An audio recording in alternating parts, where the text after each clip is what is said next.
Welcome to everyday cooking. இன்றைக்கி நம்ம சூப்பராக ஒரு சாக்லேட் கேக் பண்ண போகிறோம். இதுக்கு பட்டர் தேவையில்லை, கொக்கோ பவுடர் தேவையில்லை, ஏன் டெக்கரேஷனுக்கு க்ரீம் கூட தேவையில்லை. வேலையாக ஃபர்ஸ்ட் நம்ம கேக் ரெடி பண்ணிக்க போகிறோம். கேக்குக்கு ஒரு 1/2 கப் சர்க்கரை எடுத்துக்கோங்க. இதை நல்லா பொடிச்சு எடுத்து வச்சுக்கோங்க.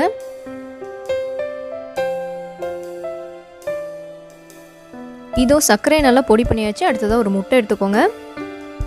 முட்டை வேண்டான்னு நினைக்கிறவங்க ஒரு 1/4 கப் தயிர் எடுத்துக்கோங்க. இதோட நம்ம பொடி பண்ணி வச்சிருக்கிற சர்க்கரை சேர்த்தலாம்.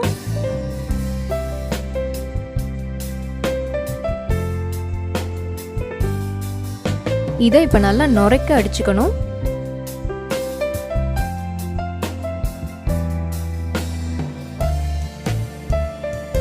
இதோ முட்டையை நல்லா நுரைக்க அடிச்சாச்சு. இப்போ ஒரு 1/4 கப் பால் சேர்த்துக்கலாம்.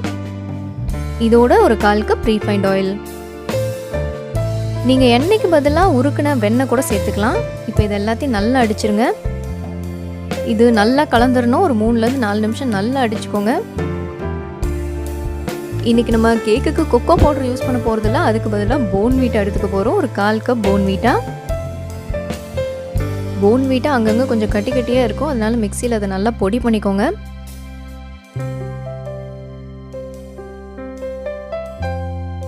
இதோ நம்மளோட போன்வீட்டா பவுடர் ரெடி. இப்போ 1 கப் மைதா எடுத்துக்கலாம். இதில் 1 teaspoon baking powder, 1/4 teaspoon baking soda. இதோட நம்ம பொடி பண்ணி வச்சிருக்கிற அந்த போன்வீட்டாவையும் சேர்த்து ஒரு தடவை சலிச்சு எடுத்து வச்சுக்கலாம்.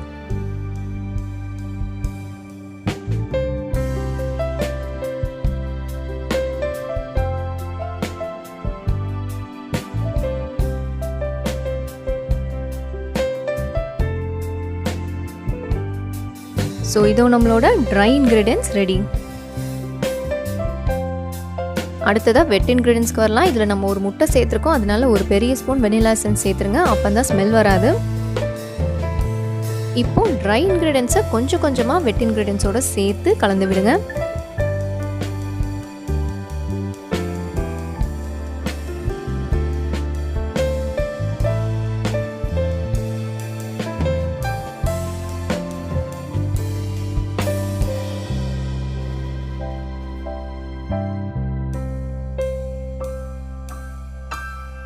இதோ நம்மளோட பேட்டர் ரெடி. இந்த மாதிரி இருக்கணும். நீங்கள் ஏதாவது கொஞ்சம் திக்காக இருந்த மாதிரி இருந்துச்சுன்னா கொஞ்சம் பால் சேர்த்துக்கலாம். இப்போ குக்கர் எடுத்துக்கோங்க. அதில் நல்லா எண்ணெய் தடவுங்க. நம்ம குக்கரில் உப்போ இல்லை மணலோ போட போகிறதில்ல, அதே மாதிரி பாத்திரம் கூட உள்ளே வைக்க போகிறதில்ல. அப்படியே டைரெக்டாக குக்கரில் ஊற்ற போகிறோம். அடியில் பிடிக்காமல் இருக்க இந்த மாதிரி பட்டர் பேப்பர் யூஸ் பண்ணிக்கோங்க. இன்கேஸ் உங்ககிட்ட பட்டர் பேப்பர் இல்லைன்னா நல்ல A4 ஷீட்டில் வெண்ணெயோ இல்லைன்னா எண்ணெயோ தடவிட்டு யூஸ் பண்ணிக்கோங்க. இப்போ நம்ம ரெடி பண்ணி வச்சிருக்கிற அந்த கேக் மிக்ஸை இதில் ஊற்றிடலாம்.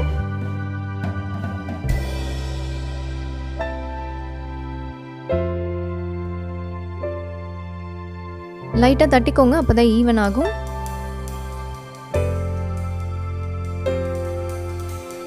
இப்போ ஸ்டவ் மேலே தோசைக்கல்லை வைங்க. இது 5 நிமிஷம் நல்லா சூடாகட்டும். நல்லா சூடானதும் குக்கரை இது மேலே வைங்க. இதை கண்டிப்பாக டைரக்ட் ஃப்ளேமில் வைக்க வேண்டாம். வச்சிங்கன்னா அடியில் கொஞ்சம் தீஞ்சிரும். இப்போது இதை அப்படியே குக்கரை மூடி வெயிட் போட வேண்டாம், க்ளோஸ் பண்ணி 40லேருந்து 45 நிமிஷம் லோ ஃப்ளேமில் வச்சிடுங்க. இது ரெடி ஆகிறதுக்குள்ளே நம்ம இதுக்கு தேவையான சாக்லேட் சாஸை ரெடி பண்ணிக்கலாம். இதுக்கும் நம்ம போன்வீட்டா தான் யூஸ் பண்ண போகிறோம். ஒரு 3 பெரிய ஸ்பூன் போன்வீட்டா எடுத்துக்கோங்க.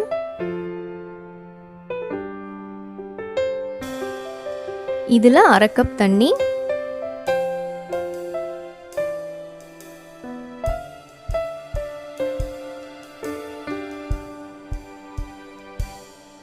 ஒரு 3 பெரிய ஸ்பூன் கண்டென்ஸ் மில்க், அதாவது மில்க் மேட்.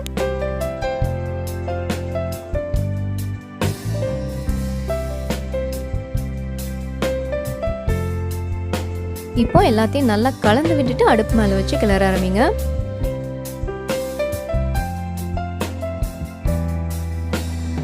ஃபர்ஸ்ட் நல்லா தண்ணி மாதிரி தான் இருக்கும். கிளறிட்டே வாங்க. கிளற கிளற திக்காயிடும்.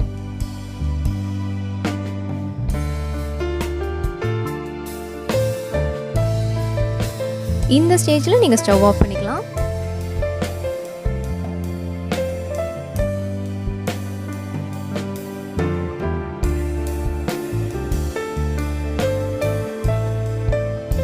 இதோ நம்மளோட சாக்லேட் சாஸ் ரெடி. இதை அப்படியே வேறு பாத்திரத்துக்கு மாற்றி ஆற விட்டுடலாம். இது ஒரு பக்கம் இருக்கட்டும். அடுத்ததான் நம்மளுக்கு தேவை ஃப்ராஸ்டிங். ஸோ அதை ரெடி பண்ணிக்கலாம். இந்த ஃப்ராஸ்டிங்க்கு க்ரீம் தேவையில்லை, பட்டர் தேவையில்லை, வேறு எந்த காஸ்ட்லியான பொருளோ தேவையில்லை. ஒரு 2 ஸ்பூன் மைதா எடுத்துக்கோங்க, 2 பெரிய ஸ்பூன். இதில் 1/2 கப் சர்க்கரை,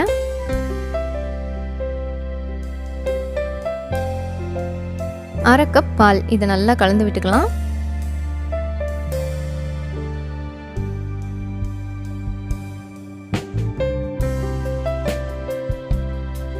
நல்லா கலந்து விட்டுட்டு அடுப்பில் வச்சு கிளற ஆரம்பிங்க.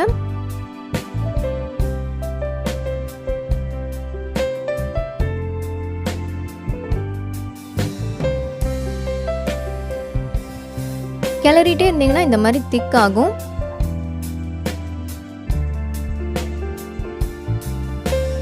இதோ நல்லா திக்காகிடுச்சு. இந்த ஸ்டேஜில் நம்ம கொஞ்சமாக போன்வீட்டை சேர்த்துக்கலாம். 2 பெரிய ஸ்பூன் போன்வீட்டா. கொஞ்சம் பொடி பண்ணி சேர்த்திங்கன்னா ஈஸியாக இருக்கும் கலந்து விடுறதுக்கு. நான் இங்கே பொடி பண்ணியிருக்கேன். இதுக்கு மேலே ஸ்டவ் ஆஃப் பண்ணிடுங்க. கீழே இறக்கி வச்சு நல்லா கலந்து விடுங்க.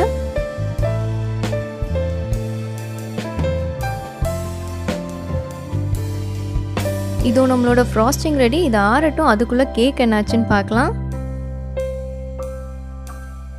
எனக்கு இங்கே 40 நிமிஷம் ஆயிடுச்சு. கேக் ரெடி ஆயிடுச்சு. ஒரு டூத்பிக் வச்சு குத்தி பாருங்கள். நடுவில் வெந்திருந்துச்சுன்னா ஒட்டாமல் வரும்.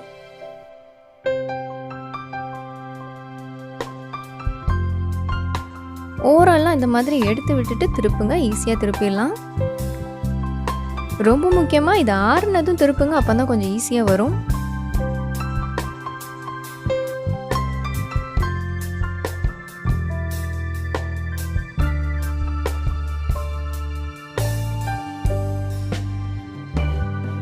இதோ நம்மளோட சாக்லேட் கேக் ரெடி. இதை நம்ம இப்போ டெக்கரேட் பண்ண போகிறோம். கேக்கை டெக்கரேட் பண்ணுறதுக்கு முன்னாடி எப்பயுமே அதை சமப்படுத்துறது ரொம்ப ரொம்ப முக்கியம். இந்த மாதிரி எடுத்துருங்க மேலே இருக்கிற பார்ட்டை. யூஸ்வலாக சாக்லேட் கேக்னால் கேக்குக்கு நடுவில் க்ரீம் இருக்கும். ஸோ கேக்கை 2ஆக இந்த மாதிரி வெட்டிக்கோங்க.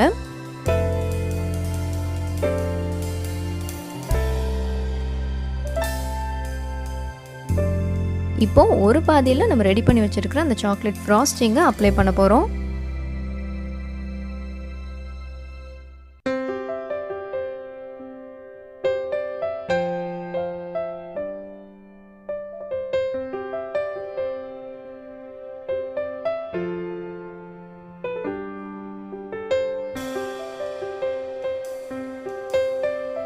இதை இப்போ நம்ம கட் பண்ணி வச்சிருக்கிற அந்த 2வது பாதியை வச்சு க்ளோஸ் பண்ணிடுங்க.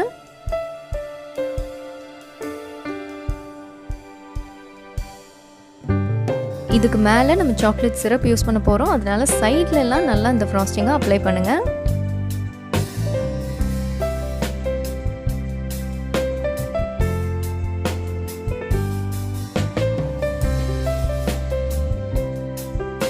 இதோ சைட்ஸ் முடிஞ்சது. மேலே நம்ம சாக்லேட் சிரப்பை ஊற்ற போகிறோம்.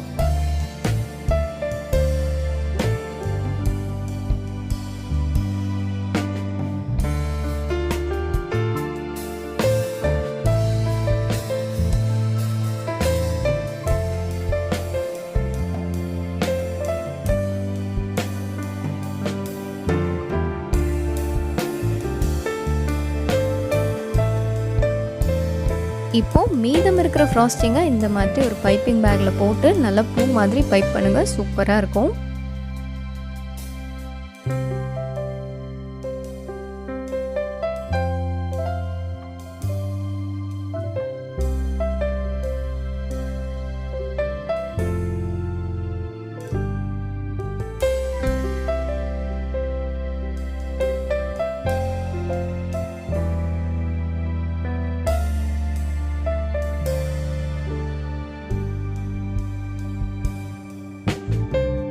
இந்த பூக்கு மேலே செரி வச்சா ரொம்ப ரொம்ப நல்லாயிருக்கும். பட் செரி இப்போ அவைலபிளாக இல்லை. அதனால் ஜாமை லைட்டாக மெல்ட் பண்ணிவிட்டு இந்த மாதிரி யூஸ் பண்ணுறேன். ஜாமை நீங்கள் லைட்டாக சூடு பண்ணிங்கனாலே இந்த மாதிரி உருகிடும். அப்போ நீங்கள் ஈஸியாக இந்த மாதிரி ட்ரா பண்ணலாம். இதுக்கு மேலே கொஞ்சம் கேக் பீசஸை இந்த மாதிரி தூவுங்க. இங்கே நம்மளோட சாக்லேட் கேக் சூப்பராக ரெடி ஆகிடுச்சு. டேஸ்ட் பண்ணி பாருங்கள். செம்ம டேஸ்ட்டாக இருக்கும். கண்டிப்பாக மிஸ் பண்ணாமல் செய்யுங்க.